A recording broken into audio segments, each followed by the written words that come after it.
అసలు నిన్నేం జరిగిందంటే మా వారు కాళ్ళు మంటగా గలీజ్గా ఉన్నాయి, ఏమన్నా చేయవా, రిలాక్సింగ్ గా ఉండాలి అని అడిగారు. ఏం చేద్దామా అని ఆలోచించి పెడిక్యూర్ చేయడం అయితే స్టార్ట్ చేశాను. ఈ పెడిక్యూర్ కోసం గోరువెచ్చని వాటర్, నిమ్మకాయ, ఉప్పు, ఏదైనా అవైలబుల్ గా ఉన్న షాంపూని తీసుకోవాలి. అన్నిటిని బాగా మిక్స్ చేసి ఇప్పుడు అందులో మన కాళ్ళను ఉంచాలి. గోరువెచ్చని నీటిలో కాళ్ళను ఉంచడం వల్ల చాలా రిలాక్సింగ్గా అనిపిస్తుంది. సో ఇలా ఒక 10 minutes పాటు అందులో డిప్ చేసి అలాగే ఉంచుకోవాలి. ఇప్పుడు మన దగ్గర పెడిక్యూర్ బ్రష్ ఉంది అనుకోండి, దాంతో చేసుకోవచ్చు. నిమ్మకాయతో కూడా స్క్రబ్ చేసుకుంటూ రుద్దొచ్చు.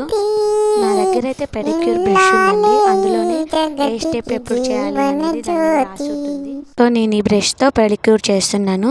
ఫస్ట్ స్టెప్ బ్రష్ ఉంది కదా అటు, తర్వాత స్టోన్ కల్లి, ఇది థర్డ్ స్టెప్.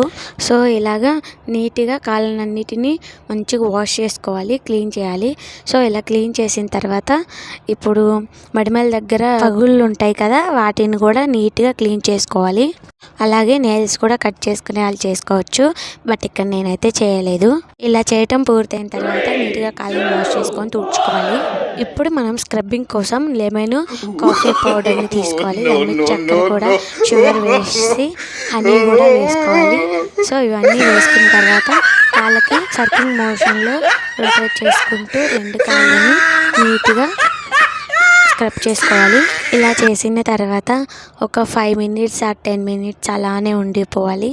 తర్వాత మళ్ళీ వాటర్లో డిప్ చేసి నీట్గా కాళ్ళని వాష్ చేసుకోవాలి. రిజల్ట్ మీకు కనిపిస్తుందా అండి? చాలా బాగా రిజల్ట్ అయితే